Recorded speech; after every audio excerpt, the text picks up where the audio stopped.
Welcome to episode 44 of Two Dudes in a Movie. I am Luke Parrish. I'm AJ Ferguson. And I'm Paul Tabling. All right, guys. So this is our second week doing Zoom calls? Yep. Yeah. Yep. Yeah. I think it's gone pretty well. I was listening to the episode today we last recorded, World War Z, which is out now. It sounded pretty good. So this is working out for us. But let's talk about what we've been watching this week. AJ, you want to start us off? Yeah, so last time I talked to you guys, I was on season 2, I think, of Parks and Rec. Is that right? Maybe. But we're on season 5 now, so we've been binge watching oh dang, super hard. Yeah, two more seasons. I'm really excited.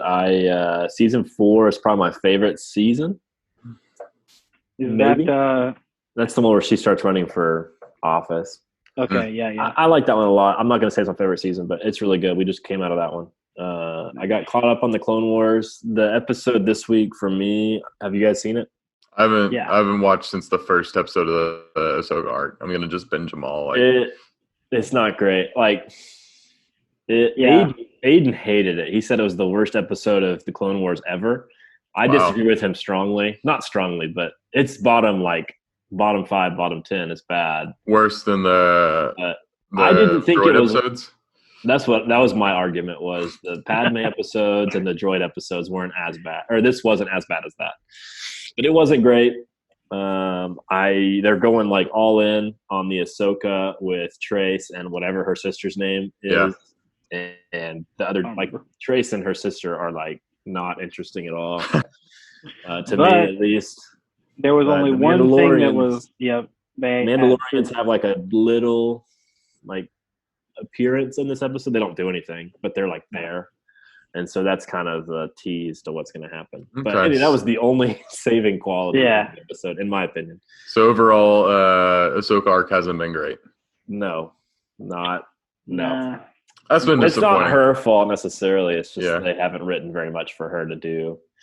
She's very much along for the ride and just kind of there. It's very annoying. But as well as with the Ahsoka stuff, do you guys see that the rumor is it's not? I don't know if it's 100% confirmed, but they're going to include her in the live action series. Yeah, and they're saying Rosario Dawson. Yeah, cool. It's going to in Mandalorian. Mm-hmm. Cool. That'll be cool. Yeah, so we'll see a live action Ahsoka from the sound of it. That's kind of cool. Yeah, that'll be sweet. I watched all of season 2, Sunderland Till I Die. Hey, me too. You did? Yeah, I finished it. Yeah, I literally started it one night and finished it the next night. So dude, that thing is such a binge-worthy show. It's crazy. And obviously I haven't watched soccer in a month because there hasn't been any professional sports for a month. Yeah. But yeah, so that was fun to get that kind of soccer fix a little bit. But also Sunderland is just like a dumpster fire. A train wreck, man. So it's so much fun to watch. Okay, so Paul, Sunderland was in the Premier League. They get relegated to the second league, which is called the Championship, last season. Yeah.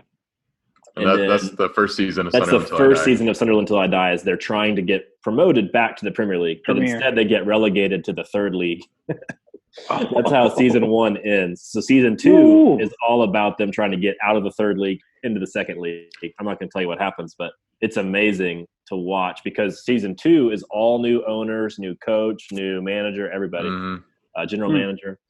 And it's still a dumpster fire. It's like the Cleveland Browns. It's heartbreaking. You want them to be successful. Amazing. The fans carry the show, and if you're a soccer fan, I highly recommend it. If you're not, you probably won't like it. It's great. The fans are awesome. It's very British, so might turn the subtitles on. I get very depressed watching that show. I want Sunderland to do great, and I'm like, oh man, maybe they'll finally do it. And it's just and it comes out a year after. So this season of TV we're watching was last season of soccer. The 18-19 season. Yeah, the 18-19. So as soon as I ended the show, I went and Googled Sunderland's current place in the table for 2020. Yep. And I was disappointed. But not great. They're 7th or something. But yeah. Anyway, good show. I binge watched it in 2 nights. It was amazing. It's only 6 episodes long. It's crazy. Just pure drama. It's awesome. Because even the business side stuff is interesting as well. It's so crazy. It's they so good. They overpay for players who aren't very good, and they sell people who are really good for dirt. Okay. Anyway, I watched that. Have y'all heard of Quibi? Yeah. Yeah, I've seen all the ads. Have y'all watched anything on it? No. Okay, so they have like a free 90-day trial. Oh my gosh. Which is crazy. 90 days. 90 days, yeah. So I figured, oh, what the heck? It's 90 days. I'll get on there and I'll check it out. So I've only watched one show, but it's good. Like, it's worth the free trial, in my opinion, so far. And it's Christoph Waltz and Liam Hemsworth. Oh, wow. And Liam is like super broke, needs money bad. He's got like a terminal illness. Yeah. And he goes to Christoph Waltz's company, has no idea what their company does. And Christoph Waltz basically says, you can be a part of what we call the hunt.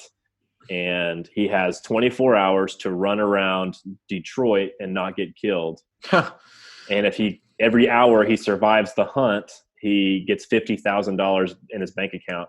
And then it goes up like times another per whatever percent. By the end of the game, if he survives the whole day, it's like $25 million. Wow. Whoa. And he has to survive. But there's no guns. There's only 5 hunters. And he has a phone. And the phone goes off at the end of every hour for 15 seconds. And it reveals his like GPS location to the 5 hunters. And then it goes dark again for another hour. That's really cool. So it's only, okay, so each episode's like 8 minutes long. Yeah. Because the whole point of Quibi is it's on your phone. I have no idea if I'm saying that right or not. It's on your phone, and every episode's 10 minutes or less. And so they're trying to have these like super, like, the whole idea is you can watch it while you're on the train going wherever you're on your, in your taxi or whatever. You have town time, and so you 10 minutes, whatever, you just watch it. But it's been really good. I've been really impressed. There's only 5 episodes that I've watched so far. That'd be a cool movie. Yeah. But they have a new episode every weekday. So I'm on episode 5, and episode 6 comes out tomorrow. That's awesome. Well, hey, I was in Detroit for about 24 hours. I don't know if I would have made it out alive. That place. But yeah, and then the last thing I watched is Tinker Tailor Soldier Spy. Have either of y'all seen this movie? I've heard of that. Yeah. Paul, have you seen it? Yeah, it's is it the Gary Oldman? It's Gary Oldman movie where Colin he's a spy. Firth, John Hurt, Mark Strong. Somebody else. Bane, Tom Hardy. It's an all-star cast. Yeah. Phenomenal cast. But yeah, they're like, it's set in the 70s in the UK during the Cold War. And MI6 has 5 like lead people, and one of them is a spy. Yeah. And Gary Oldman's retired, and they asked him to come back out of retirement to figure out which person is the spy. And it's very interesting. Like, it's unlike any spy movie I've ever seen before. Like, when you think of a spy movie, you think it's like very Jason Bourne, James Bond, John Wick, action heavy. And this movie is just not like that at all. It's very slow, very mental. A lot of calculations and backstabs and trades and deals and just shady stuff going on. And you're trying to figure out who it is the whole time. And they all seem guilty for different reasons. So it's really interesting. It's on Netflix.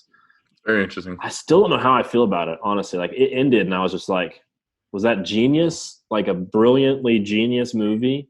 Or was it like, meh? And I just am giving them way too much credit. I still don't know how I feel about it. I kind of want to watch it again, but I kind of don't, because part of me hates it and part of me loved it. So it's Would weird. you recommend it, or like? I recommend watching it because it's like, it's a good movie. Like, they made a good film, but I still don't know how I feel about it. Like, I've talked to multiple people about it, and I still don't really know. Okay. I do recommend it. Like, it's fun to watch. It's interesting to watch. A lot of people I've read online who reviewed it loved it, and they gave it like 1 million out of 1 million. I mean, they thought it was amazing. Yeah. I don't think it's that good. But got 83 on Rotten Tomatoes from what I saw. Yeah, it's pretty well received, like, by most people. So I like the title of the movie, Tinker Tailor. Yeah. Well, so they all have code names. One of them's Tinker, one of them's Tailor, one of them's Soldier. So it's cool. It's a cool movie. It's worth your time. I mean, it's an all-star cast, well done, well made. It'll definitely keep you guessing. So yeah, that's what I watched this week. Wow. Okay, that was a good little list there. Yeah, a bunch of stuff. So as I said earlier, I watched Sunderland Till I Die. Highly recommend. Soccer fan or not, even had Danielle interested in it. Yeah, so it's really good. I finished Tiger King, which I'll be jumping on that this week probably. It's kind of insane to think that this kind of crap actually happens. Like hiring a hitman to kill some person, and just insane. Like it's. Have you seen all the memes? Yeah, oh, definitely. Okay, so Yeah. I don't even seen the show yet, and the memes are hilarious. Oh yeah. My favorite meme so far is there's two pictures side by side, and one of them is like just a normal picture of like the forest, and it's like how normal people see the world, and over here it's a picture of how Joe Exotic sees the world, and there's just like a ring in the top corner from where his eyebrow ring is, and it like hangs over his eye. That's good. So funny. No, that show is outlandish. I don't recommend it as highly as I recommend Sunderland Till I Die, but it's Tiger King's definitely a wild watch. Like you're just like, how does anybody's life this crazy, messed up? Like it feels fake, right? It feels like it feels fake. Yeah, it feels like it's made up. Yeah, like there's no way. But so I mean, that was good. I think they're releasing a special episode, like a special episode this week, almost like a follow up. Since they shot that, because a lot of that took place in like 2016, like earlier on. Yeah. It was in production for a while. Then I watched two movies. I watched one, Paul, this is one I've been wanting to watch and one you've seen, Overlord. I watched that finally. That movie was... Is that the World War II zombies? Yeah. Kind of. It was, it wasn't what I wanted it to be. Like, I wanted it to be more like Nazi zombies, you know what I'm talking about, AJ. Call of Duty, yeah, come on. Paul, you know. Oh, yeah. Paul's not a zombies player, Luke. We gotta... Yeah, AJ and I played all throughout college. We played a lot of zombies. Hey, I played zombies the other night, like 2 nights ago. Oh, nice. But that was good. The movie felt like it was someone's just kind of in their movie journal, like they wrote down an idea. It didn't feel like a bunch of like people came together and was like, this is what we're writing. It sounds like someone, like it fell out of the J.J. Abrams like pocket, out of his diary, like a page. Someone's like, what's this? And so they made that into a movie is what it felt like. It took a little bit to really get going, I felt like, to get into where I wanted it to be. I mean, once it got there, I was like, all right, this is kind of cool. With like the superhuman zombie things. Like that was cool. But it took a little bit. I think it hung out a little bit too much in the World War II section of it. Before are they more like World War Z zombies or like Walking Dead zombies? These are they're like super strong, fast, like they can't really get hurt. So they're kind of like I Am Legend, even though I Am Legend's not really a zombie movie. I'd say like these could probably kill I Am Legend zombies. They're really they're trying to make a Captain America, and they make Captain America zombies. Pretty much. Interesting. But no, that was how many of like a bunch of them, or just like a couple of them? There's only a few in the movie total. Because I mean, it's not they're like all isolated, right? They're all isolated to this bunker. I got you. Okay. I feel like the budget wasn't high enough to really do it. I was picturing like Walking Dead, like 99% of humans are zombies now. No. Okay. Cool. But I'd say I'd call that movie a little bit better than okay. I wouldn't say it was an interesting take. Yeah. I watched Bumblebee. Oh. A new Transformers movie. I never saw that one. I didn't want to cry. Either of you guys seen it? No. Paul, no? Okay. No. I liked it. So I think I like this version of the Transformers themselves better. They're more true to like the cartoons and all that. So like their builds and everything look a lot more like that. They introduced like the War for Cybertron a lot better, I think. Is it what's the timeline? Is it So this is Transformers 1? So this is when you first jump in, it's like straight into the War for Cybertron. They're all on there fighting. It's really cool. You see a bunch of recognizable Transformers, and then it's them. They're losing the war, and so they all escape in escape pods. And Optimus Prime tells Bumblebee to go back to go to Earth because that's where they're going to start their base because he's like researched it and all this other junk. So he gets there, and it's like the 70s or 80s, something like that. And he fights what looks like Starscream. They fight. And the fights are really cool in this one. Are really good. And then he doesn't find this girl. This girl finds him after a while and all that. And then they become friends because he's like lost his memory due to getting like messed up by Starscream. That's also how he has a voice for like the first 15 minutes of the movie, which is kind of cool to hear. You're like, oh wow, because he didn't have a voice the whole Transformers series. So she like hangs out with him. He's lost his memory, and then it was good. It's like it's still PG-13, but it doesn't have like all the like the raunchy jokes or anything that are in the other one. This is like the other side of the PG-13 coin that is the other Transformers we've had. Yeah. And I mean, I liked it a lot. The jokes hit, which were pretty good. I think this one I'm really excited to see where it goes next because I was really into the Transformers aspect of it. There's no like all spark that they have to get or anything. So I recommend it. It was a very solid movie, and I think it's a good step in the direction for Transformers. But other than that, that's all I watched. Paul? I watched a few things. I watched a couple of comedy specials also. I've been on a kick. I watched a Kevin Hart special. If you guys haven't watched Trevor Noah's specials, his specials are amazing. Really? He's hilarious. And it's because he's from South Africa. And so he talks a lot about that and like traveling to like other countries and like outside of America and things like that. He is hilarious. I watched a movie that I remember watching as a kid with my grandma, and I was like, oh, it's found on Disney Plus, and I was like, okay, it's called Big Business, and it's Bette Midler and Lily Tomlin, and they're both identical twins. It's a really weird concept, but they both are born in the same town, both identical twins, and they get switched at birth. And it just kind of takes off from there. It had its funny moments, but it was interesting. I don't know if I'd recommend it. I just watched it for old time's sake. Sorry, 1 second. Yeah, I saw your Letterboxd score for it. Yeah, it wasn't all that good. But actually, to the good stuff that I watched this week. There we go. I watched a movie called The Untouchables with Kevin Costner. Yes. It's a Al Capone movie. Robert De Niro plays Al Capone. You've probably heard a lot of references from this movie, but didn't know what it was. Like bringing a knife to a gunfight was from this movie. I've seen a lot of parodies of the scene where Al Capone beats this guy with a ball bat. I've seen, that's a big one, but that's the baby carriage, right? Yeah, the baby carriage. It was down the stairs. Falling down the stairs. Yep. That's a really, really good movie. I recommend it a lot. And then I watched Lone Survivor. Nice.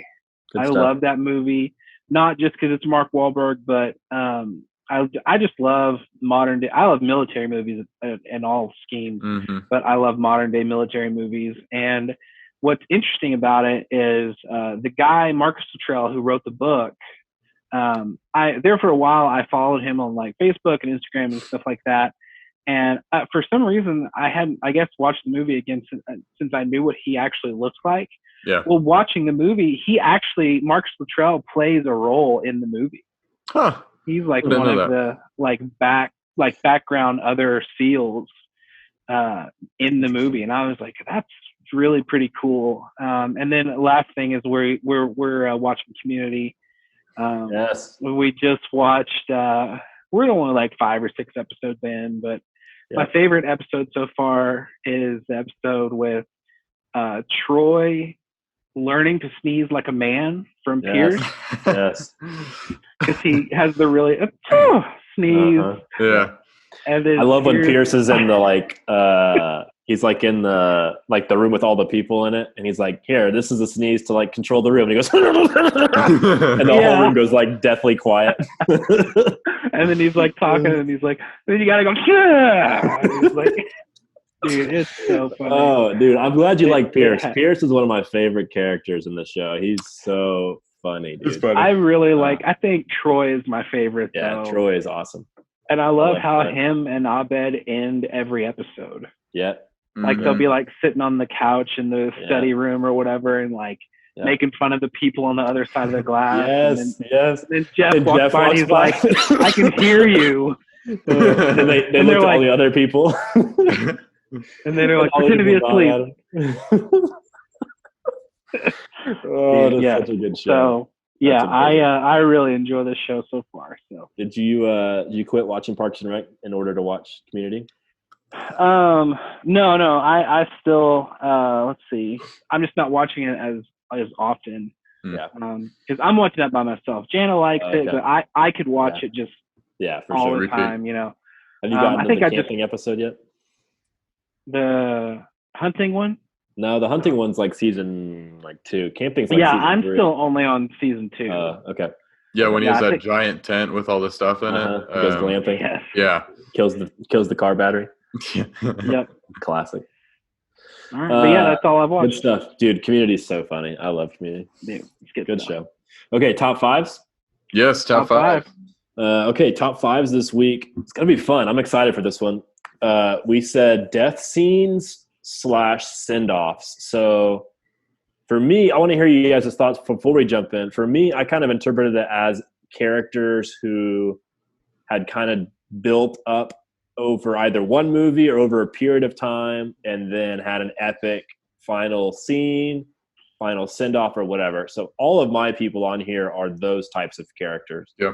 I Googled some lists and some people had like the coolest death scenes period, no matter what character or movie or whatever. And I didn't really want to go that route. I kind of wanted to go to like the most meaningful scenes. Is that what you guys did? I think mine was somewhat more the same, but a little bit looser. Okay. Looser than that. Mine was a little bit. I was trying to go for the meaningful ones too, but after I made my list, I was like, "Oh, these are all deaths."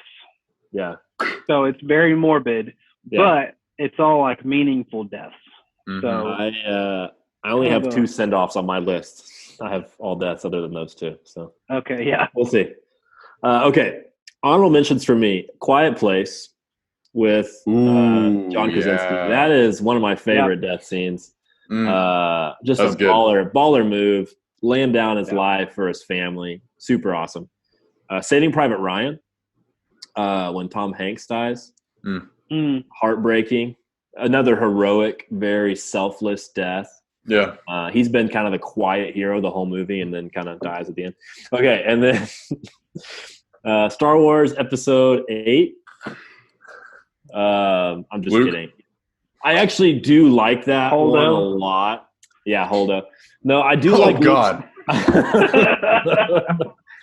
I do like Luke's death a lot. I think it is really controversial. Obviously, a lot of people hate it. I thought it was really cool. I thought the whole force rejection thing was really cool. But no, my real answer is Episode 7 with Solo. Yeah, that scene is so good. And then I kind of wrote down Episode 9 next to it because of that callback that he has with Kylo in the water. Yeah. Is obviously Kylo becomes Ben. Yeah, and so I kind of combine those two. But honestly, Episode 7 is the one that it actually occurs in. So I would kind of give the nod to that one. But yeah, Han Solo, famous character, great character, one of the best characters in all of cinema history. I agree. Dies in such a tragic and yet heroic and yet meaningful, touching way. And obviously, that moment ends up saving Kylo later, converting Kylo, which then he saves Rey, and then obviously Kylo's the one. So Han Solo, if you really think about it, is the one who defeats the Emperor. He had a piece. Wow, he had a piece. That's a stretch. I'm just kidding, but he played a part, and that's cool to me that he was more meaningful. Like, that's a cool timeline. Luke's death is cool, but Luke's death doesn't actually accomplish much other than saving, like, kind of wasting time. It didn't make sense to kill Luke there, in my opinion. Yeah, I know. I agree with you. It was cool. I wanted to kind of. If that was later on in the storyline, maybe, but yeah, those are my 3 honorable mentions. Okay, I have one. It's Merlin from Kingsman 2 and Kingsman 2, The Golden Circle.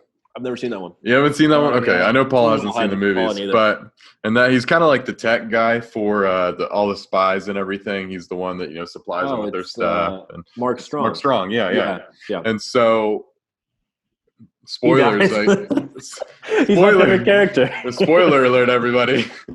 I'm just kidding. But if you haven't seen this, it's been on the internet a bunch. It's a pretty popular scene.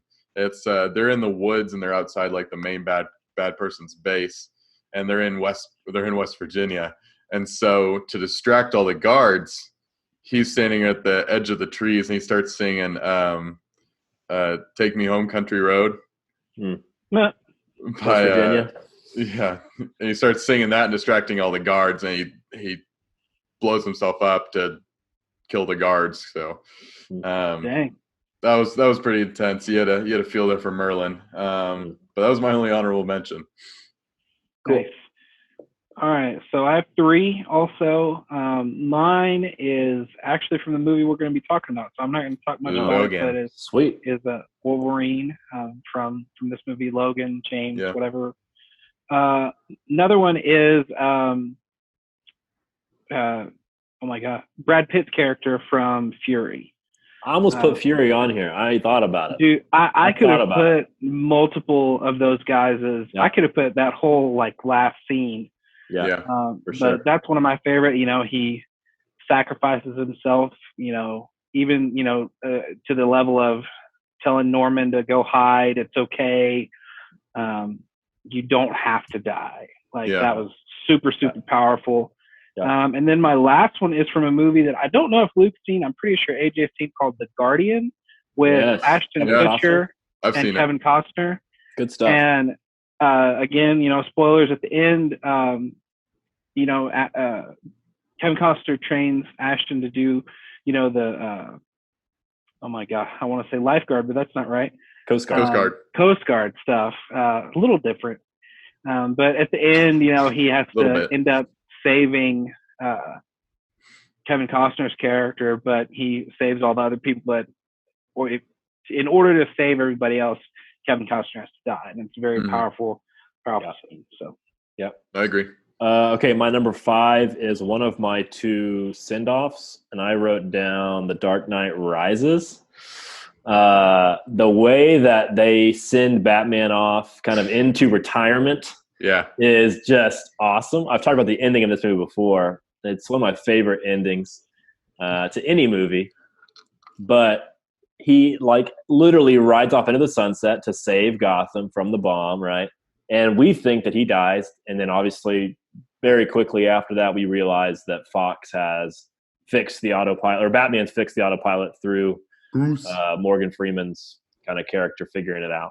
Mm-hmm. And then Alfred's character, Michael Caine's character, is waiting in the diner, and he's across the aisle from him. So really cool scene, one of my favorite scenes in any movie, but I had to include that one because it's Batman and it's awesome. So I will say him and Catwoman's relationship developed oddly fast over that time. It did very much so. Hey, but they're both old, so what the heck, we gotta don't have time to. What the heck?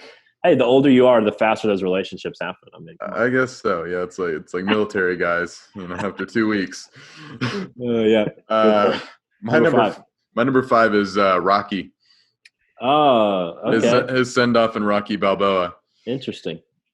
Specifically that movie, kind of the course of the whole movie, because it's he doesn't really fight anymore. He's owning his restaurant. You see a lot more emotional, in-depth Rocky Balboa. He has that incredible speech to his son about getting knocked down and stuff, and eventually he gets back to the ring. Has to deal with a lot of his own demons, his age, all this other stuff. But for someone that you follow through, 5-6 movies, 17 movies, tons of movies, and then every time it's I think all of his movies are hits, maybe except for Rocky 5. Yeah. So having a character I'd say he's an integral piece in cinema, because everyone knows who Rocky is, whether you've seen him or not. He's like an iconic underdog character. Yeah. And they friggin' built a statue of a fictional character in Philadelphia. That's amazing. That's who does that? That's just so cool. Yeah, you're totally right. Good great call. Send off for Rocky. Yeah, that's a good one. All right, so I actually made this list before watching the movie, so it's not just because I watched the movie, but it is actually Mike Murphy from Lone Survivor. His death, he's the leader of the troops, and the 4, and then he is, because I actually watched the movie because of making this list, because I was like, I remember his death being cool and meaningful, but I wanted to watch it. But yeah, he's the actual reason that they got help sent, because he went out onto a cliff to make the phone call. Yeah, super intense. Yeah, and good stuff. They're all bloodied and beat up, but to do that final lay your life down to save your men kind of thing. Baller move. Perfect. Number 4 for me is The Fellowship of the Ring.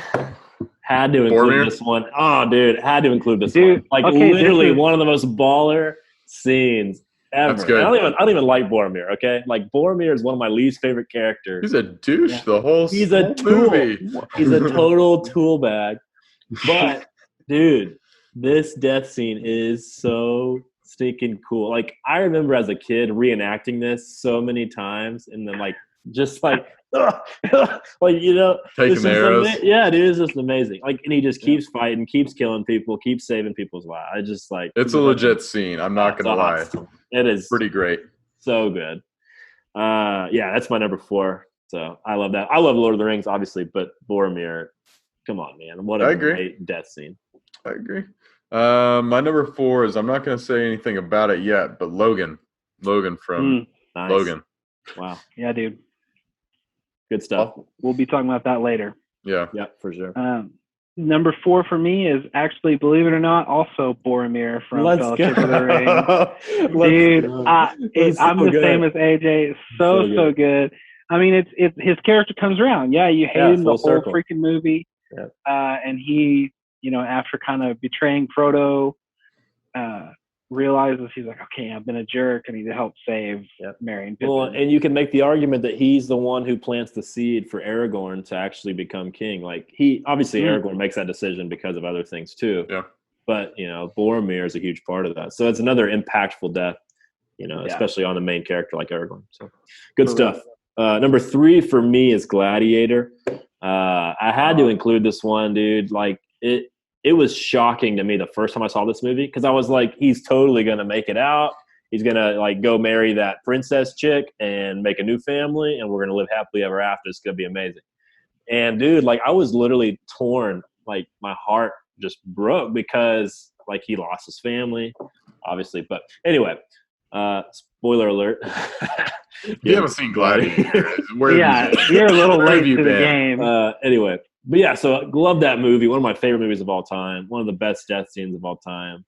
He kills the Emperor guy, Joaquin Phoenix, even though he's already been mortally wounded before the fight ever started.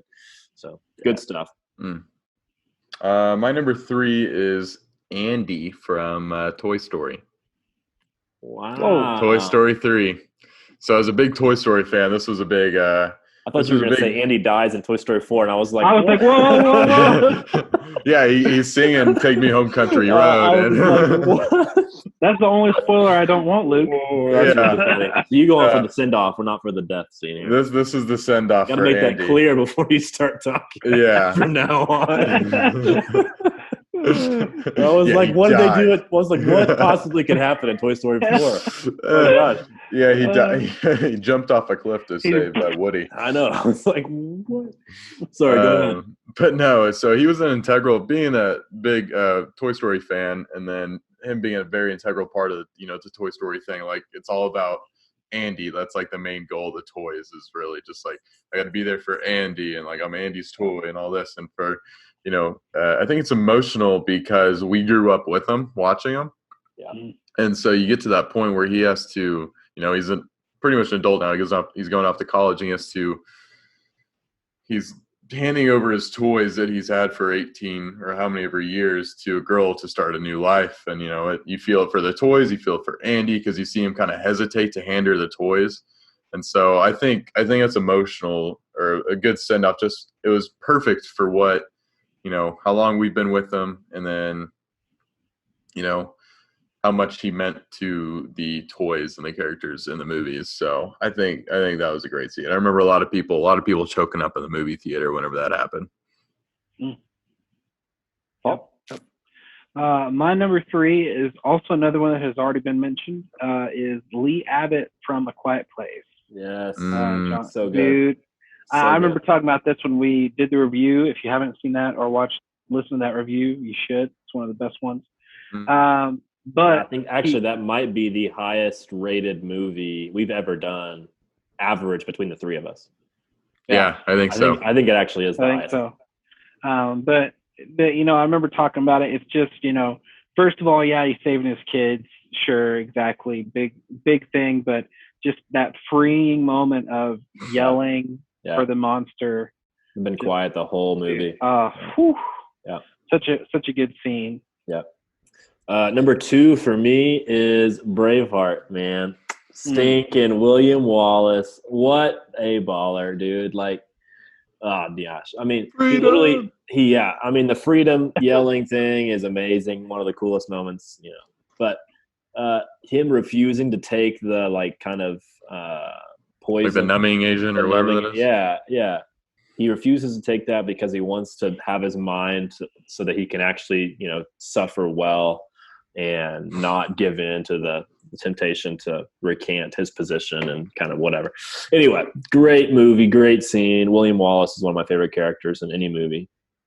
And then obviously, famous scene whenever he lets go of the handkerchief and yells freedom. So great stuff. Love that movie.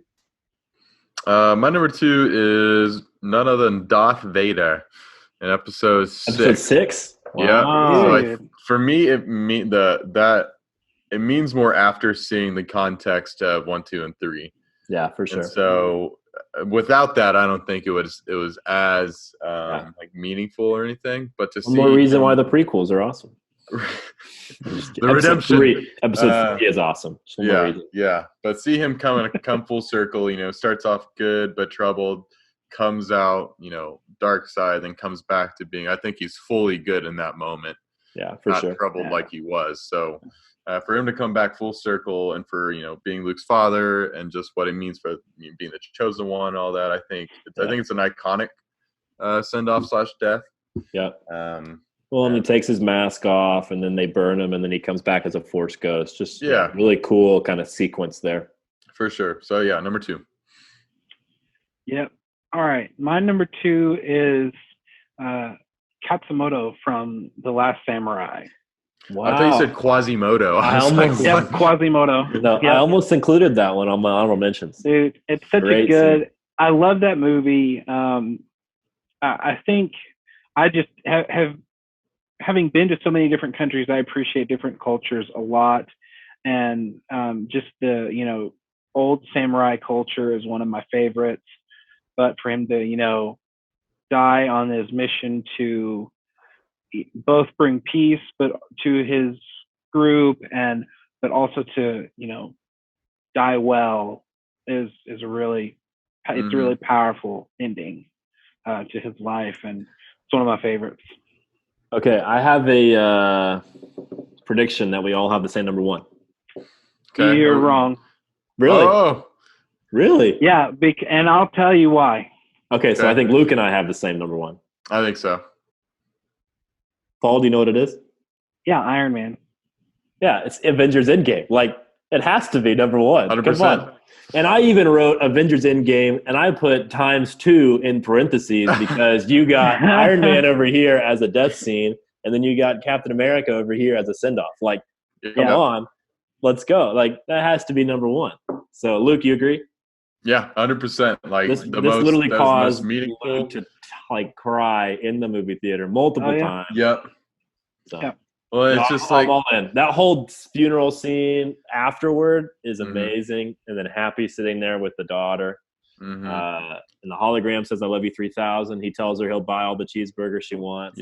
Dude, just. Well, he's throughout the entire cinematic universe, he's just selfish. Everything's always me. And in that moment, he gives up, it's the most selfless thing he can do is give his life to save everybody. Dude, he says, "I am Iron Man." What a baller move. Come on. Yeah, and then Pepper's there, Spider-Man's there, just kind of pulling on those heartstrings a little bit. And then Captain America's, honestly, I'm really kind of surprised the way that they ended the movie with him dancing with Peggy. But it was a really classy call, really cool moment. Yeah. That kind of made his death scene more meaningful. His kind of old man on the bench scene more meaningful. So anyway, finally those 2 scenes. Yeah, dude, those 2 scenes, he's given his life. Kind of to serve his country, to serve other people. He finally got to go do what he wanted to do. And live the life he wanted to live. So, for me, it's got to be that movie. I want to hear Paul's number 1, though. It's really interesting. So, okay, I've got a little bit of that was too easy for me. Okay. Yes, I knew when we started this list, I was like, we're all going to say this. Yeah. So, yes, I do not disagree at all. That is the best all around everything nexus of the whole MCU.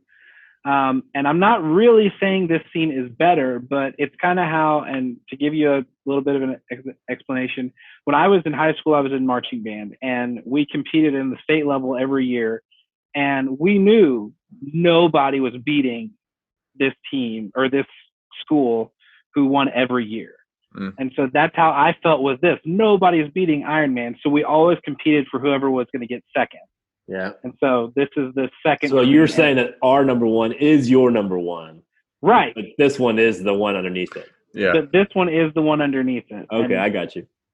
so it's actually, and I'm not going to do too many spoilers, but for you guys, is Neo from the last Matrix movie. Matrix Revolutions. He has to go into this big final battle. I do want, I wish you guys would watch those other movies. They're super good, in my opinion. A lot of people kind of crap on them, but I really enjoy them. Neo has to end up fighting Agent Smith again for the last time, and it's a big sacrifice play. He actually has to, he knows, it's very similar to the Iron Man thing. He knows he has to lose to win. Right. So it's Dr. a little Strange holds similar. up the number one. Right. Yeah. Yeah. So that's kind of why I felt a little, it's similar, it's okay, but this is the best other than Iron Man. So, good stuff. Cool. That's it for us. That's fun. Good top 5 right there. Yeah. Yeah. Good stuff. Good stuff. Okay. The movie this week is Logan. Paul's going to tell us about it a little bit.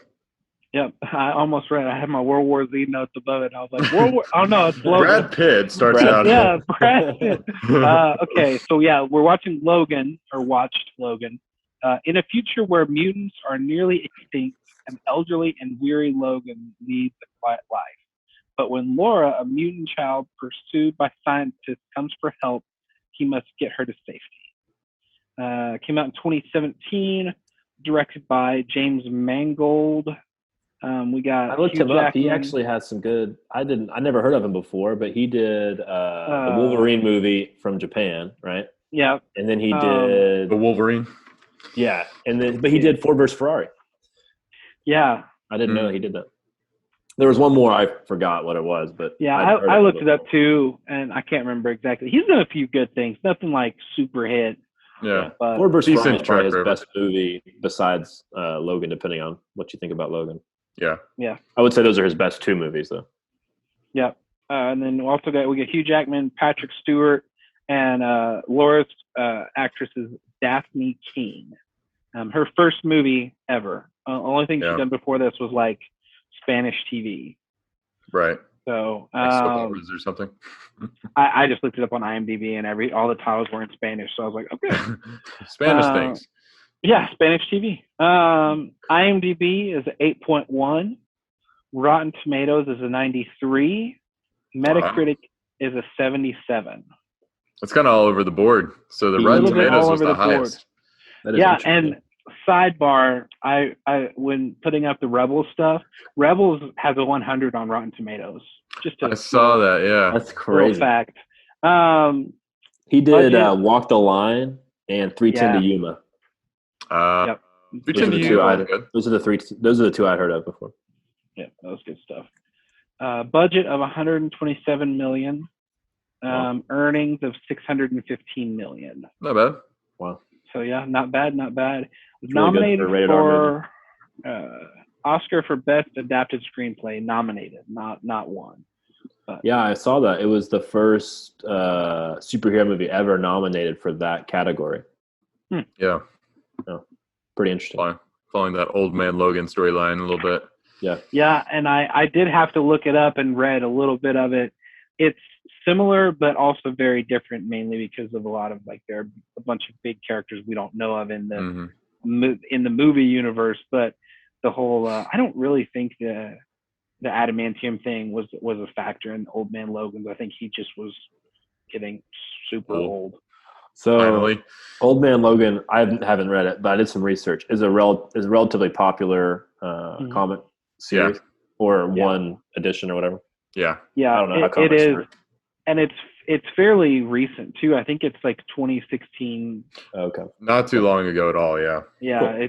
It's a fairly recent, but I mean, you could just read the Wikipedia first few lines, and it's an interesting take. I thought it was, well, we'll talk about it here in a second, but I thought that was one of the best things about the movie was Logan, or literally Logan's character, Wolverine, can't die. That's his power. But then his power is obviously what they gave him to maximize his power is what's corrupting him, and literally like his body. Okay, jumping in. Yeah, do it. First category we score movies based on is called the idea/premise.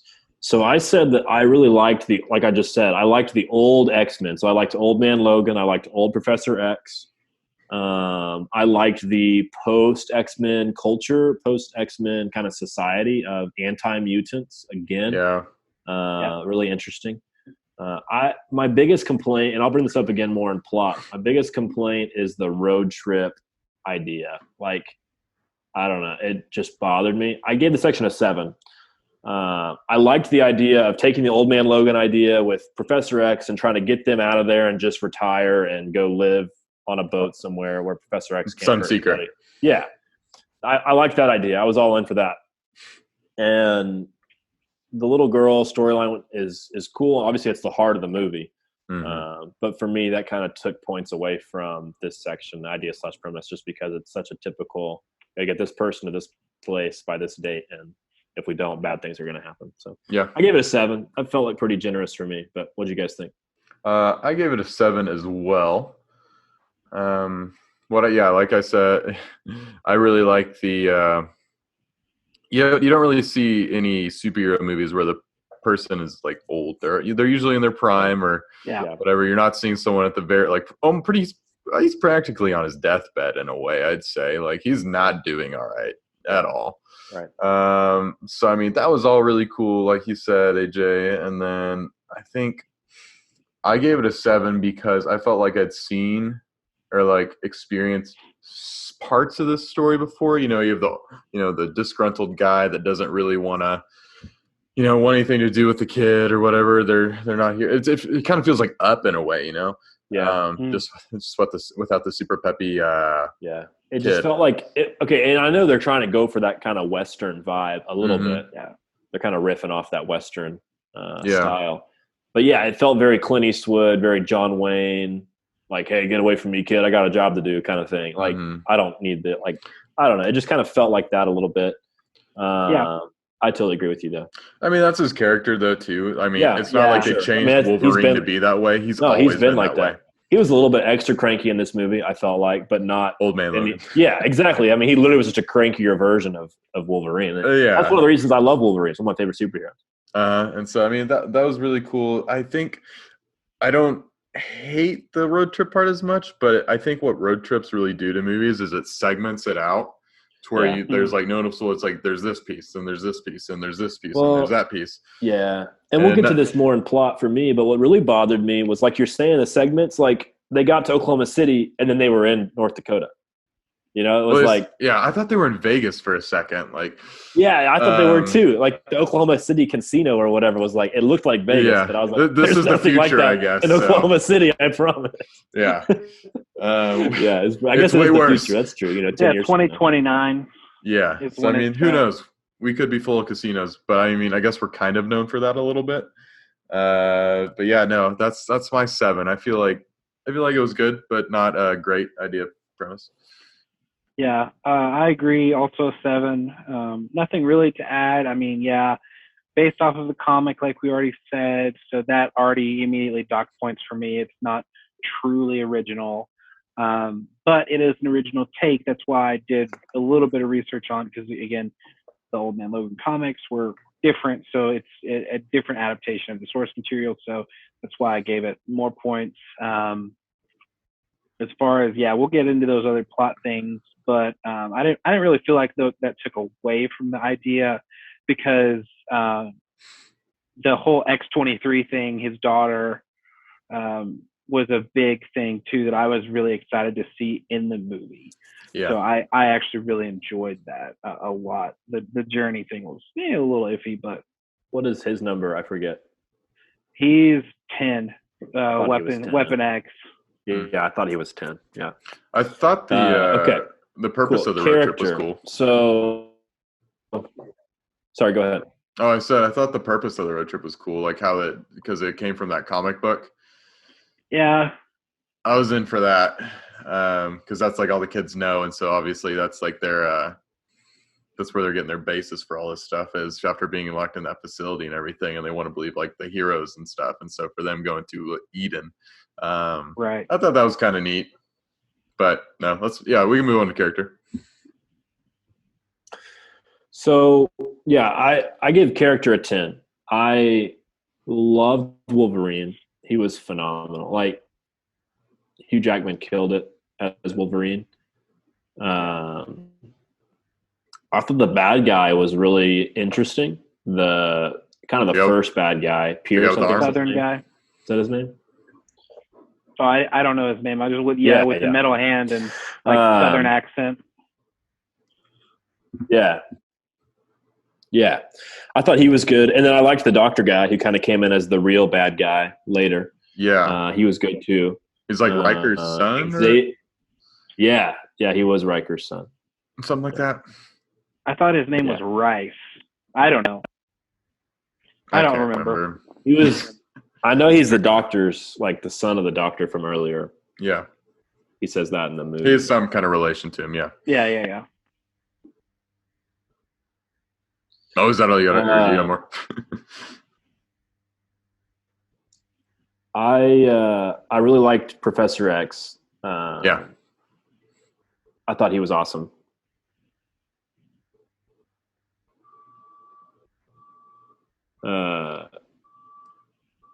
And then, the side characters were okay, and Laura was okay. But honestly, I gave it a 10 because of Wolverine. I gave it a 10 because of Logan. Yeah, 100%. I gave character a 9. So that was just one off. But I said I really liked Logan a lot. You know, obviously Hugh Jackman. I think this might be Hugh Jackman's best like acting wise movie. Obviously, besides The Greatest Showman.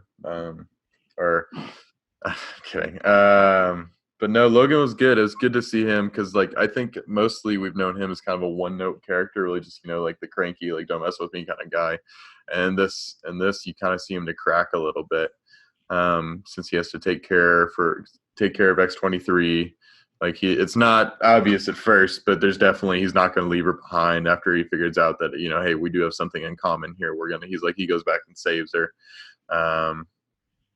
He's caring in his Wolverine way. So that was really cool. Xavier was awesome. For some reason, I like him a lot in this movie more than any. And I think this was my favorite, like, original Professor X movie. Being like that senile, like, old man that has Alzheimer's and all that, and then, you know, he has those seizures, which classify him as like a lethal weapon or a weapon of mass destruction. Weapon of mass destruction, yeah. And so him, and like even his old age and his, like, you know, his mental state, he's still giving all that advice to Wolverine. He's still guiding him through life, even though they both, you know, they're both extremely mature, both extremely.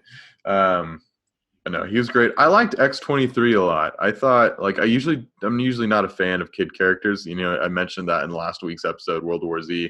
I thought the kids sucked. But I thought X-23 was great.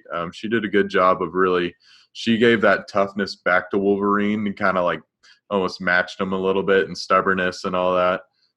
She was a good choice to be, like, you know, his daughter, like, his daughter, I guess so, because she really brought out, like, you know, those parts of Wolverine that you don't see very often. The bad guys, I thought they were more towards the direction of generic. But they were really good, though, I thought.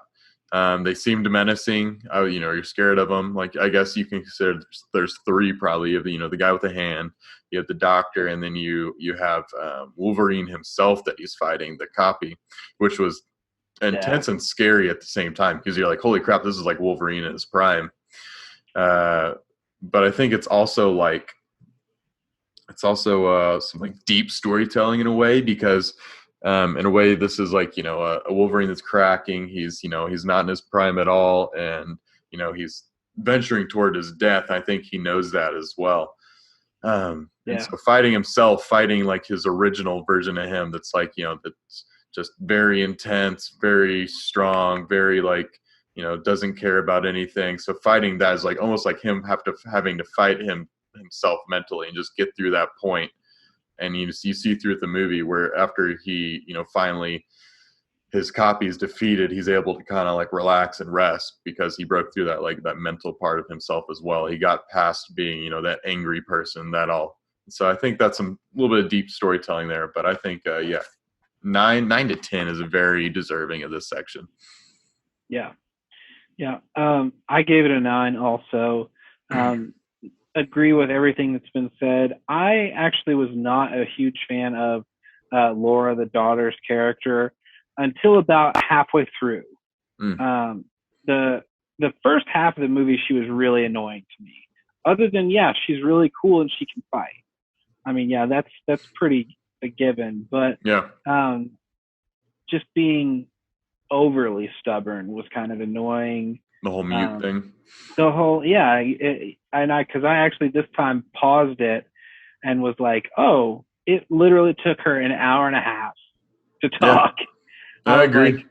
Like, I don't really know if that was a good choice or it was a choice that I wasn't a huge fan of. But I love Wolverine. Wolverine was perfect. I mean, definitely could have given it a 10, and I probably should have, but for being very, very similar but different. Professor X was a different take as well. I actually liked how, and I think it's actually a question I have for later, but I think the rated R thing actually helped with it a lot because 100%. It really showed how crotchety they both were. Because, like, especially when you first meet Professor X, he's like in that water tower or whatever, and they're trying to like help, make him not have the seizures and things like that. And he's just like, he's kind of crazy and everything and losing it. And Logan says something to him, and he's just like, just F you, Logan. And I'm just like, oh, okay, that was abrupt. But at the same time, I was like, that's just a crotchety old man. Like, it's perfect. I felt like it worked. And it was a little, and like I said, I want to talk about it a little bit later, but I actually kind of enjoyed it a bit more. But so section for character, I gave a 9. I agree. Is this, this might be a meta question. I'm not going to ask later. I'll ask that later. I'm sure you guys have it written down. But no, I think character, for me at least, is the strongest section of this entire movie because it feels like a character movie. It's Wolverine's, it's his movie. I think this is the best iteration of him. And like you brought up the R rating, and I think you're holding back Wolverine as a character by giving it like a PG-13 rating or anything because that's just not him. Like he needs to be able to, drop an F-bomb every once in a while. The blood needs to be able to fly whenever he slashes someone. Like I think you're taking away from the character when you do that. So I think this is an instance whenever R rating helps a movie or helps a character. Okay, so moving into plot, for me, plot was the weakest point of the movie. The road trip thing really bothered me because by nature, a road trip is very repetitive, but it's also kind of, I don't know, you have to skip around in places, especially if you're traveling that far of a distance. And so what happens is there's these weird kind of time jumps. You're not really sure how much time's passed.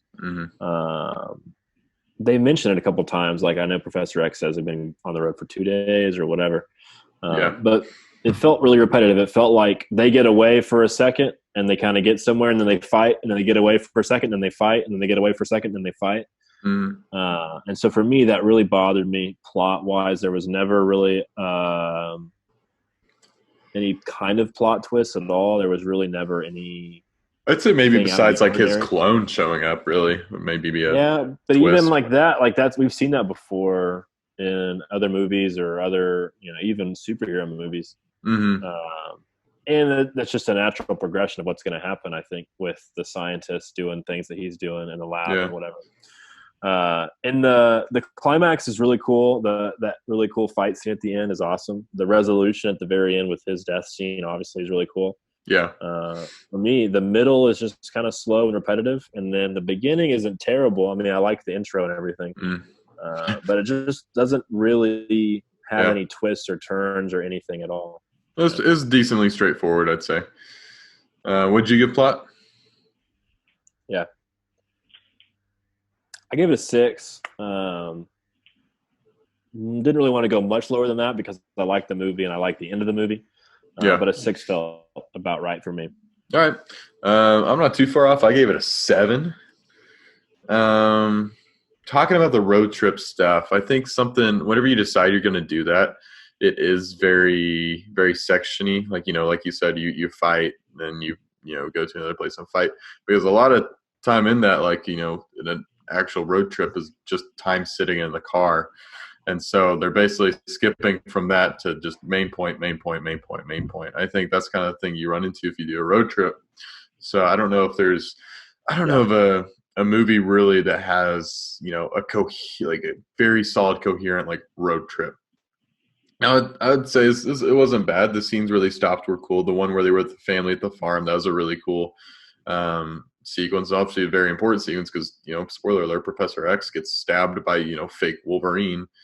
And so their fight scene out in the yard was really cool.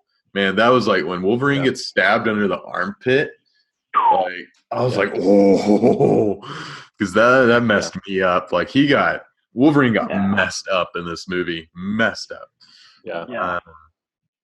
But I don't know. I mean, I thought the sequences were neat. A lot of it, nothing felt super meaningless, I'd say. Like, I mean, that just comes with the road trip part. They only show the meaningful and the important parts.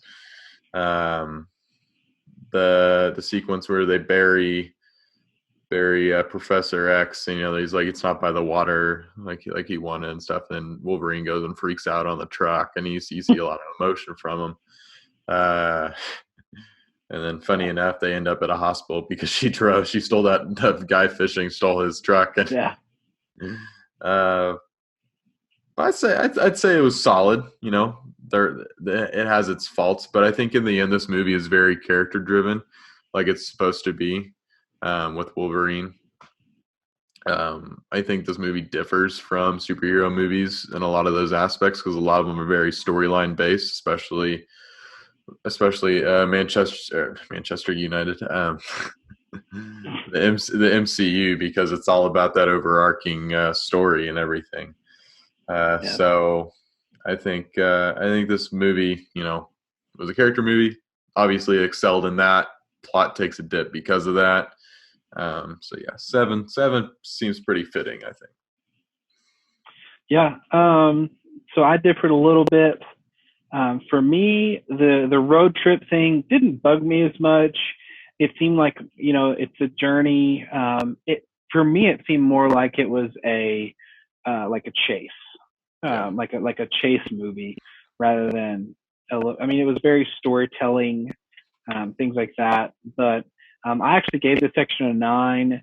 I thought it was very, I think AJ said it a little bit ago, very indicative of an old Western movie, in the way the characters acted, but also in the way the story was told. Obviously very different because of like mutants and genetic testing and things like that. But the whole journey of trying to felt very much like True Grit or something like that, where it's got to get a girl from point A to point B. There's a mission involved, things like that, with not a whole lot of fluctuation. It's all very linear, going one way. Yeah. And so, I don't know, I'm a big fan of those types of old Western movies. And so for me, it didn't bug me near as much. I do agree that those are a little slow in the middle. The beginning was great. I agree with AJ. And the ending, is the stellar part, for sure. But when pretty much from the scene at the family's farm where Professor X dies and new Wolverine shows up, it just goes from there. It was that fight scene was some of the fight scenes of him and like old Wolverine versus young Wolverine was killer. The part at the end where he's running through the forest after he juiced himself up a little bit was super awesome. It was really cool to see. Really cool to see that. See, like, he kind of got his last little piece of like the old school Wolverine that we're used to.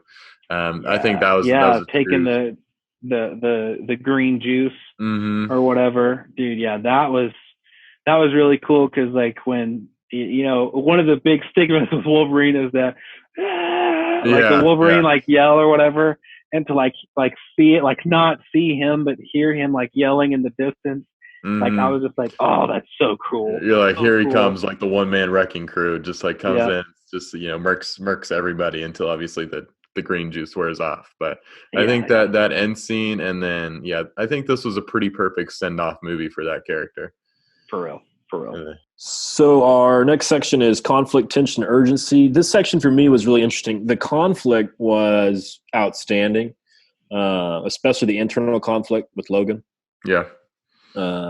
Against himself, but also with Professor X, trying to take care of him, trying to take care of the girl. The conflict was really, really well done and really well shown on screen without too much exposition. Like Wolverine, we find out that he's sick through different things, and we find out different things are happening, but it's very much on his face, and it's very much in the way he carries himself. Yeah. The urgency is really good because they have to get her to Eden by whatever day, Friday or whatever day. Whatever. Yeah. So that's pretty good. The whole movie, there's a chase, like Paul was talking about, the chase scenes over and over and over and over. So that urgency is really good. And then the tension is good. It kind of comes and goes. There's really good moments of it.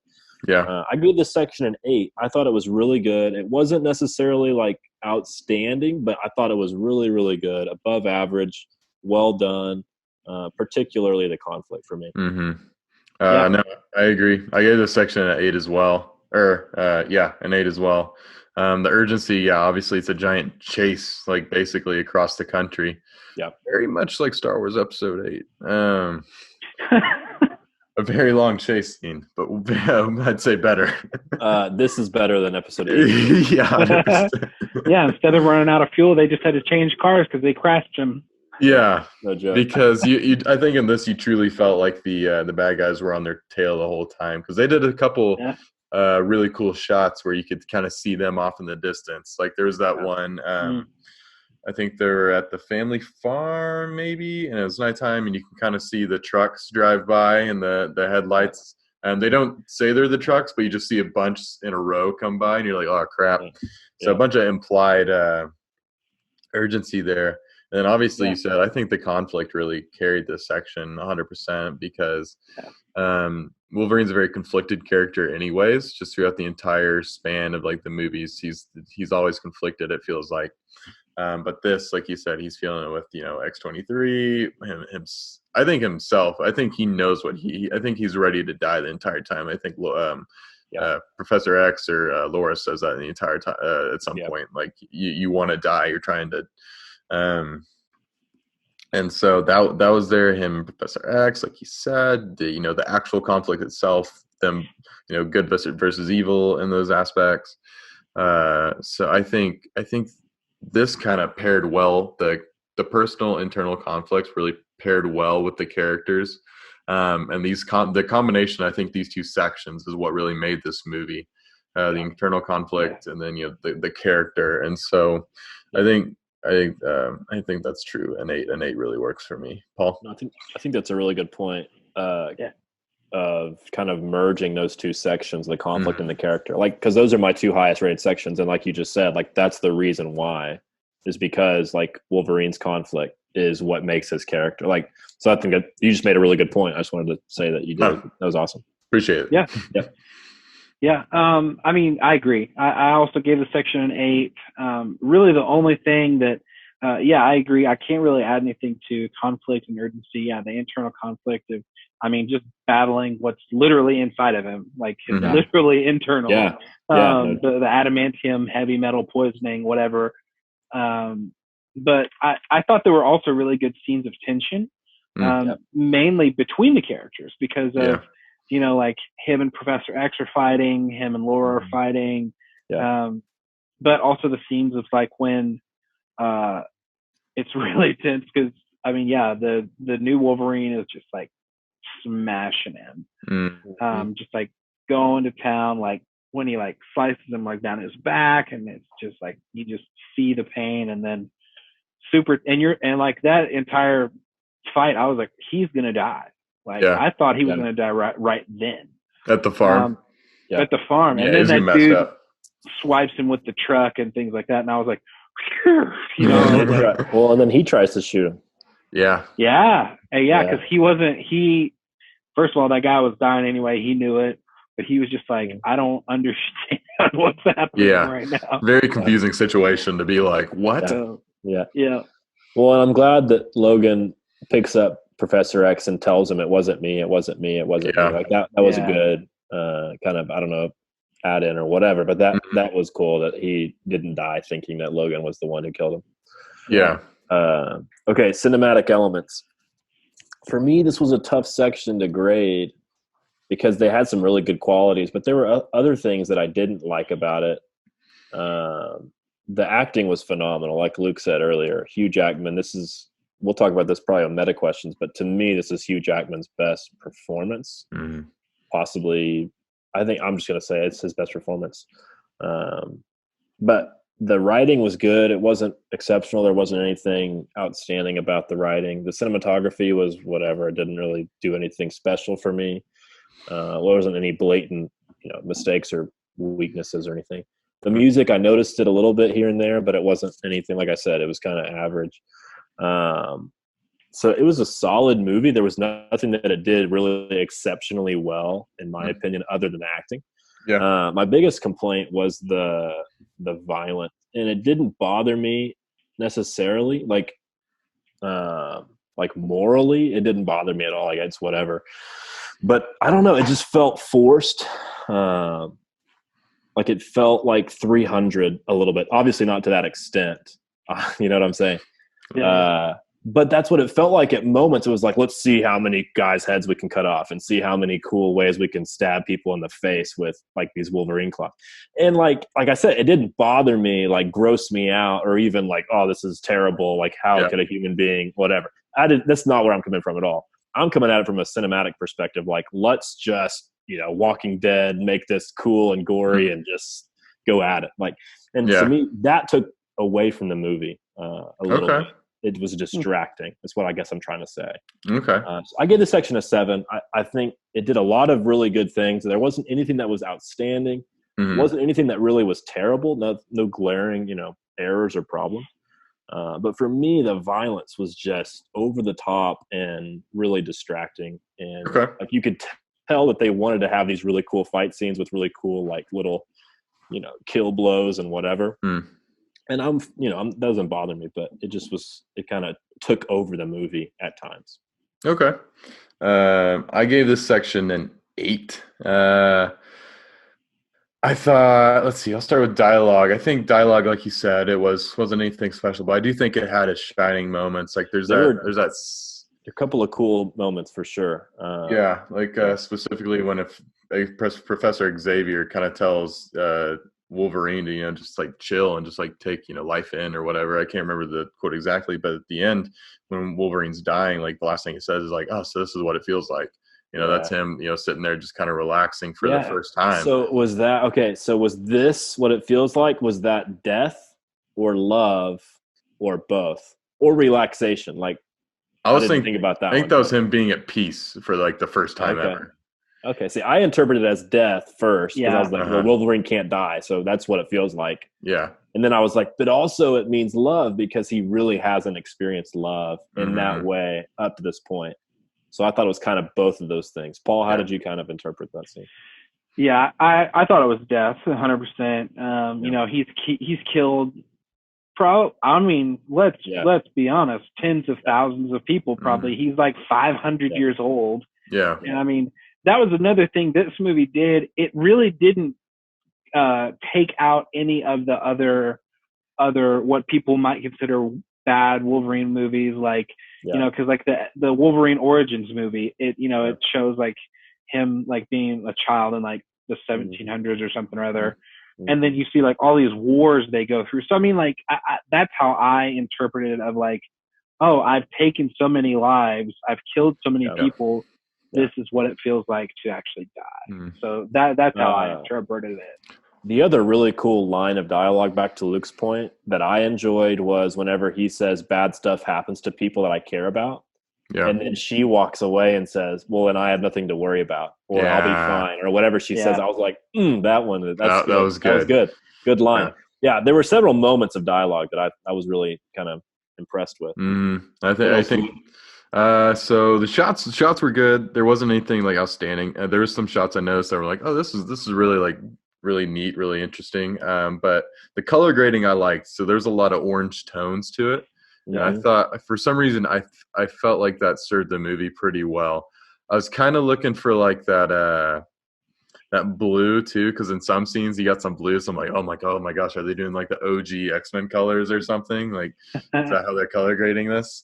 But I didn't see too much blue. There was a lot of oranges, but for some reason I thought it worked. I liked it a lot. Yeah. I'm gonna talk a little bit about the violence here. I thought the effects were good. Okay, so there's I feel like in every movie Wolverine, there's like the Wolverine jump where he jumps like a good distance and stabs someone. And all the movies, they don't look great. Yeah. But I think this one did the best job of it. Yeah. It still looks meh. Looks a little off. It's by far the best, especially compared to the early 2000s. Yeah. So compliments on them on this. And I see the violence differently. To me, I think AJ you'd cut out at this point, but me and Paul were talking. I think giving like these movies a PG-13 rating and getting rid of a lot of the blood, I think that holds Wolverine back because he is like a hack and slasher. He's always he's cursing, he's doing all that. Like that's just his character. I mean, he's slashing people with his claws. So for me, it adds to the character. It lets the character be his true self. Yeah. But, I mean, I see what you're saying because it's noticeable. Yes, because right off the bat, he just like messes up those dudes to try and take his limousine. But to me, that kind of stuff added to the character. Let Wolverine really be himself. Yeah. Okay. Yeah. So no, I agree with you 100%. Like Logan deserves to be rated R, and it needed to be rated R, and I'm totally fine with that.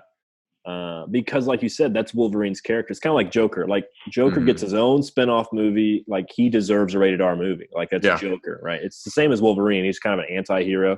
For me, it wasn't that bothered me. It was the I don't know. It was just the over the top, and it wasn't even Wolverine himself necessarily. It was the guys with one arm, with the second Wolverine just whacking through people. Yeah. Laura's character just annihilating people.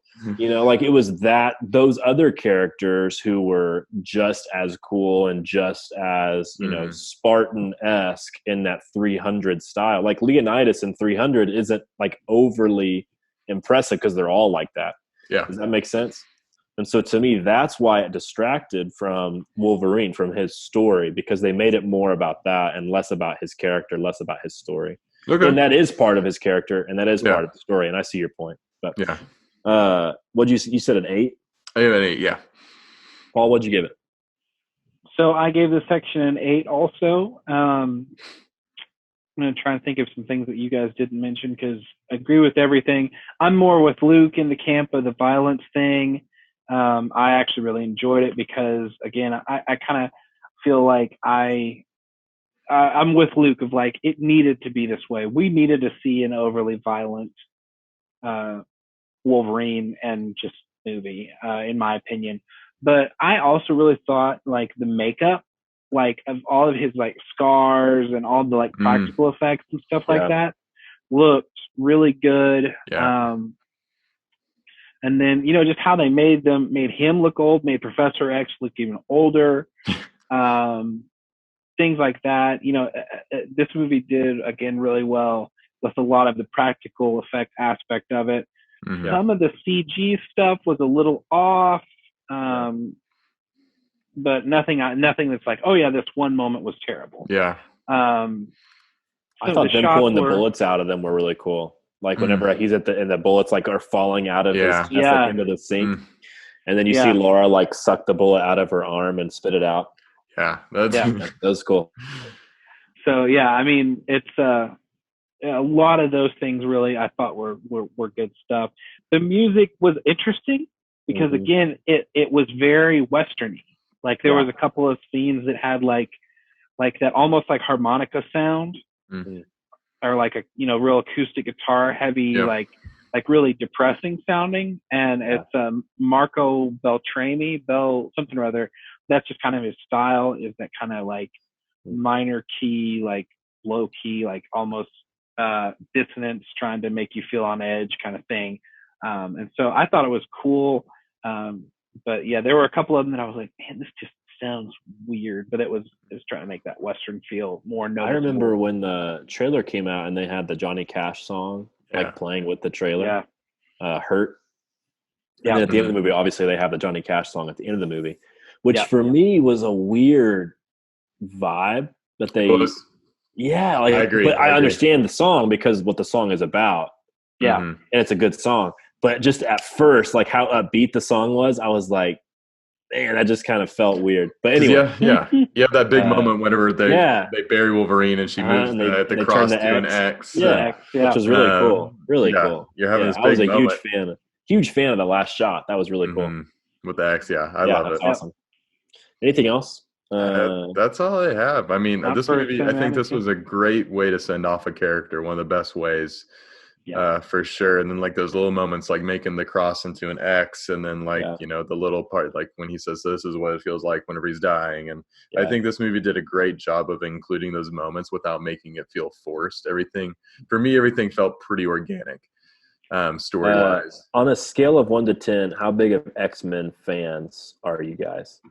Like I would say, like I'm like a 6 or a 7. I'm 6 or 7. Like I watched the movies except for Dark Phoenix. I heard that one sucked.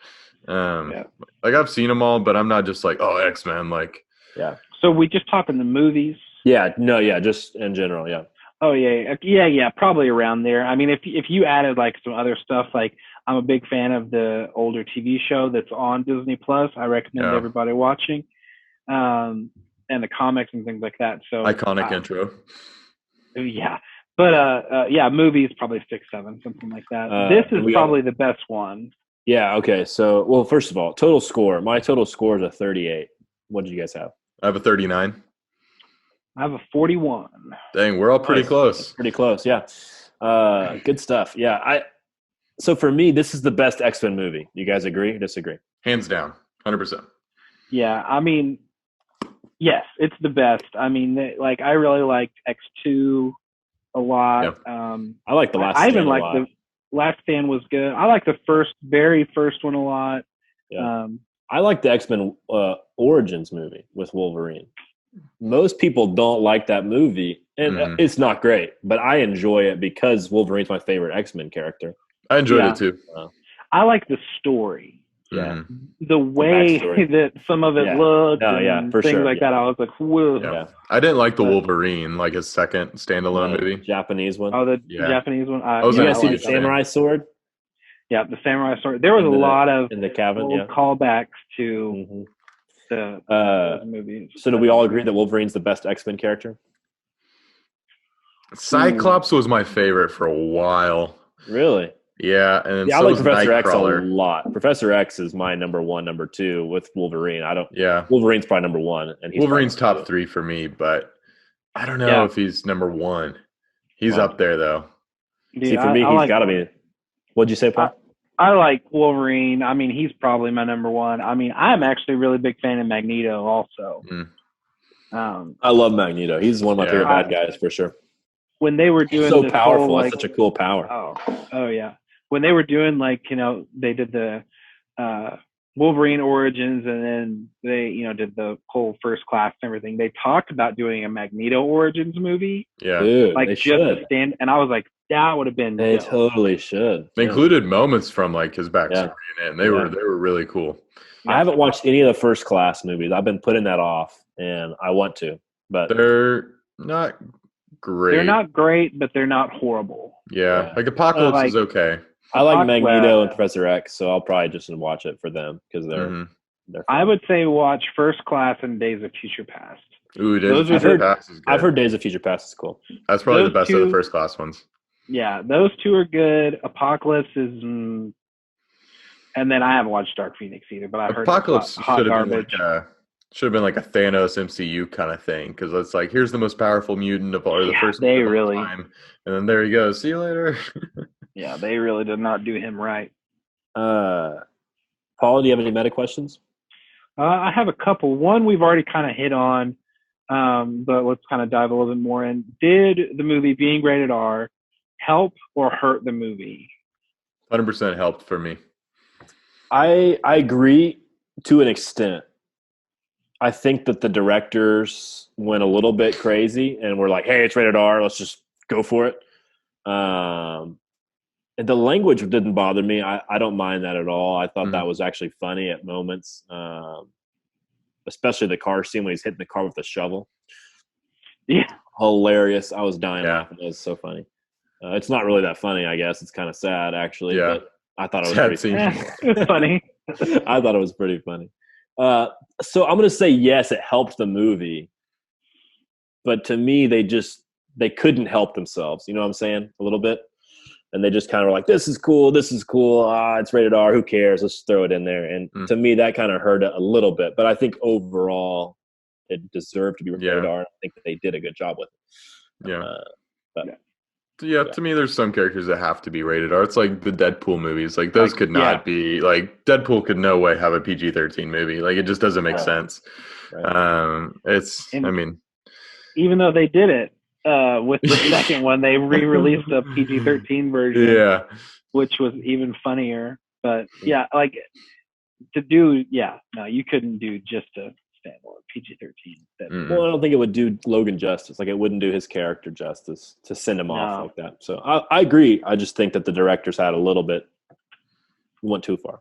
Places. It's like you said earlier with Joker. Like, if you want to do a true movie with the Joker in it, like, it'd be. See, I would say the same thing about the Joker, and I think I actually did say roughly the same thing about Joker when we actually recorded that episode. Like, it didn't bother me that it was rated R. I just think that they went a little bit. Kind of pushed it a little too far. Yeah, because I mean, they proved that they can make the Joker work in a PG-13 movie. I mean, they only did it once with Heath Ledger, but I mean, that was a Batman movie. It wasn't a Joker movie. It wasn't a Joker movie. If they wanted to be true to the character, that's what they have to do. Well, and we talked about this when we talked about Joker too. Like, that's totally different because in the Dark Knight trilogy, he's a pre-established, already existing, bona fide villain. Like, he knows who he is. He's not going to be nearly as dark and edgy because he's already kind of gone through all that stuff. Yeah. He's just kind of crazy and whatever. In the Joker movie that came out last year, that's like his backstory. That's like all the bad, just garbage in his life, right? That's going to cause all the craziness that happens in that movie. So that's what I'm saying. Like, that's a really good point. Yeah. Totally different. But yeah, I totally agree. Mm-hmm. Any other questions? I got one more. And this is just kind of mainly for me because I don't think I really understood it. So there was the whole scene kind of where they're in that hotel and they're watching this Western movie. Yeah. And, Professor X was talking to Laura like, oh, this is a very famous picture. I remember seeing it when I was your age in the theater and all this stuff. And then, I mean, obviously it comes back around to the end and she like says the whole speech like for his eulogy. But like, I feel like there was another layer of meaning with that and I didn't get it. And if you guys didn't either, that's fine. Yeah, for me, it was the callback, first of all. Second of all, it was the content as far as the killing. You can't wash it off. It doesn't go away. It's a brand. It sticks. Yeah. And that's who Wolverine is. That's who Lara is now because of who her father is. And so that's kind of how I read that. Okay. But they are that way because at the very end of the eulogy, at the very end of that scene, he says there's no more guns in the valley, meaning all the bad guys are gone because I've killed them all. Now go home to your mom or whatever he says. Yeah. And so that's Wolverine's role. Like, I will carry the weight of killing all these bad guys so that you don't have to worry about it. You don't have to deal with it. I'll carry that weight. I'll put that burden on my back. So that's kind of the way that I interpreted that was Laura is now taking on that role from Wolverine, obviously, as she kind of protects this group of kids. Yeah, that's how I interpret it as well. I mean, there's a couple more things probably. Like, the movie is, supposed to lean towards a Western. I mean, obviously, the Western movie, right? That's kind of obvious. Yeah. But another one is like she's been in a lab her entire life, and she doesn't know. Like, that's why she just starts stealing stuff from the convenience store, and so seeing this heartfelt moment, from that movie, TV. That's really the only way she knows how to deal with this kind of thing is just from that teaching moment there. that, and so I think that's why she regurgitates it, because like Professor said, it's a big movie. Obviously, they made that movie to them in that universe supposed to mean a lot, and so I mean, I think she recognized that as a very important moment and something that she's feeling there, and so she's regurgitating that scene. Yeah. It just kind of makes sense, I think, kind of like what you said with, you know, the like him taking all that on, and I think context wise it works too. Yeah, and I mean, she's very much like 11. From Stranger Things. Yeah, she's very similar in the sense of she's a baby and she's learning how to live normal life, like little by little. 11 obviously is a little bit more out there, a little bit more crazy. I think as far as like the brain, like conditioning, that mental like warfare that she was going underneath. But anyway, it's the same-ish thing. Like she's still, like Luke said, like learning how to actually handle things emotionally and be a human being. Yeah. Well, and she's feeling connected to Wolverine for the first time that she's ever been connected to anybody before, other than her friends. Yeah, she calls him dad. Yeah, she's in the same boat Wolverine is. I mean, very similar. Yeah. But, actually, speaking of Laura, would you guys be interested in a sequel, either 5 years, 10 years, 15 years, however many years in the future of Laura with the kids, kind of as a X-Men reboot or whatever? They kept calling them the New Mutants in the movie. Right. And obviously they're not following that path with the New Mutants movie that's coming out next year, this year, whatever. But I mean, I'd be interested. Like, I think they could have done it. They could have taken these characters and continued on that story, because I think she's like 15 now in real life. Yeah. And so obviously they could have. They didn't go that route, but I would have been okay if they did. Yeah. I think they could, but I don't think they will, because of the whole hierarchy with Fox and Marvel and all this. Yeah. And because MCU is going to reintroduce mutants and everything like that. So unfortunately, I feel like it's a failed potential, but I would have watched it. Yeah, I would have thought it would have been cool. Because I mean, if there are mutants it's kind of like the whole balance thing, you know, that whole discussion. If there's something crazy like mutants in the world, there's going to be something that's going to oppose them. So I mean, you know, I thought it would have been cool, but I just don't think it's going to happen now. Well, we'd already built that attachment to Laura too, so it'd been cool to see like her again and know like if she's going through troubles, like the her past a little bit would have played into it better instead of introducing new characters. I mean, I think it totally would have worked. But I think the biggest weakness to a potential sequel is now you're kind of on that like second generation of characters. There's really nobody left to connect back. Yeah. Like the Star Wars sequel trilogy, partially why it was so successful is because you have R2 and C-3PO and Han Solo and Chewbacca and Leia and Luke, right? You still have that first generation of characters attached to this new group of characters. Yeah. But so if you do this next movie with just those kids and there's nobody tying it back, then it's potentially really risky. I would go see it and I would love it because I'm an X-Men fan and I like superhero movies. Yeah. But for the general public, I think that's really risky for the studio because there's a chance that nobody would go see it, or only like people who liked Logan would go see it.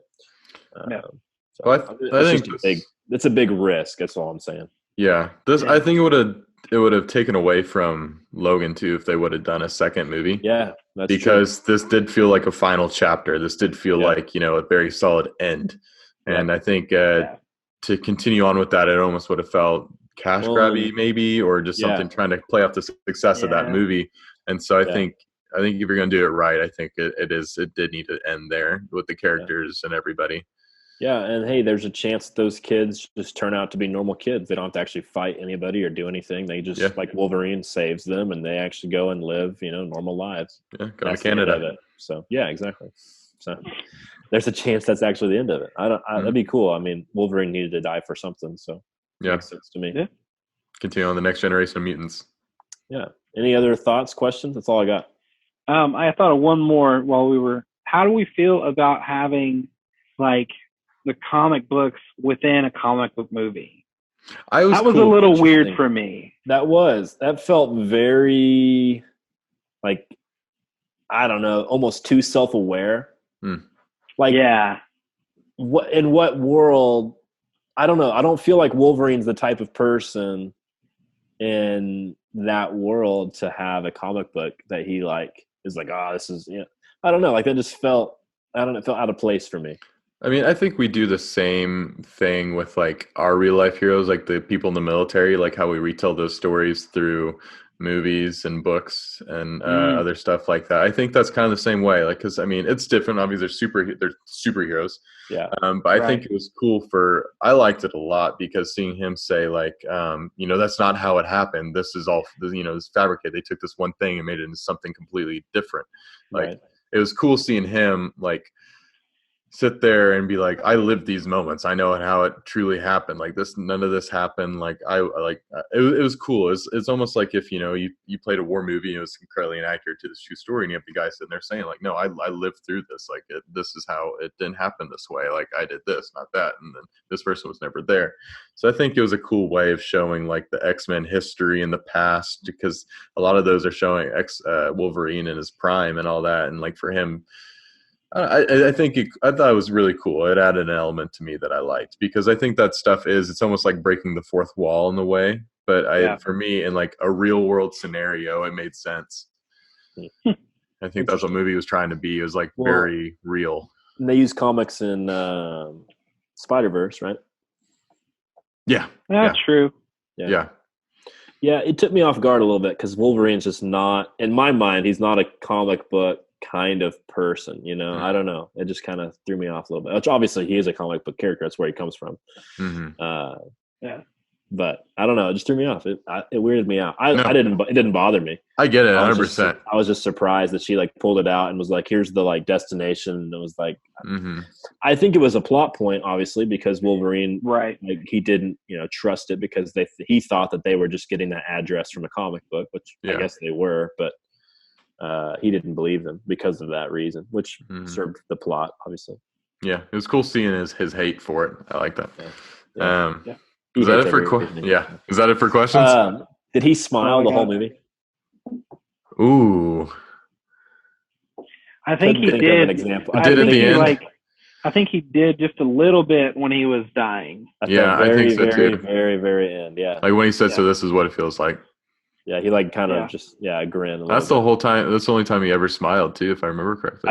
I think so too. I was trying to think about it, and I was like, man, what a dark, depressing, sad movie. I don't know if anybody smiles the whole time. I mean, I guess the bad guy smiles. Ironically, I think I don't remember if he did or not, but there was that one little moment when they were like having dinner with the family at the farm. I know Professor X kind of smiled. They made a little joke about him being a student at a special needs school. Oh, yeah. And I feel like, I don't remember if he did or not, but I'm pretty sure Laura and Professor X did. Yeah, there's some joking. Interesting.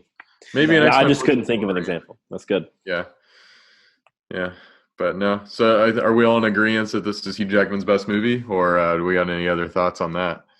I would say best performance. I wouldn't say best movie. So you like him the Prestige a lot?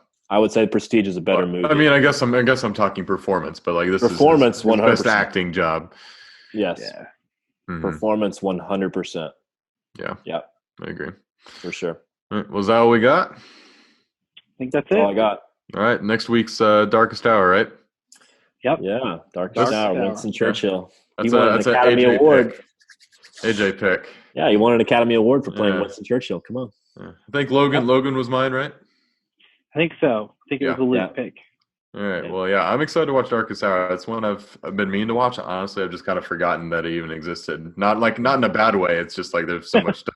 There's so much other stuff because I'm a big Gary Oldman fan, and then Winston Churchill's cool. So one of my picks. So prepare for the worst. I'm excited for this one.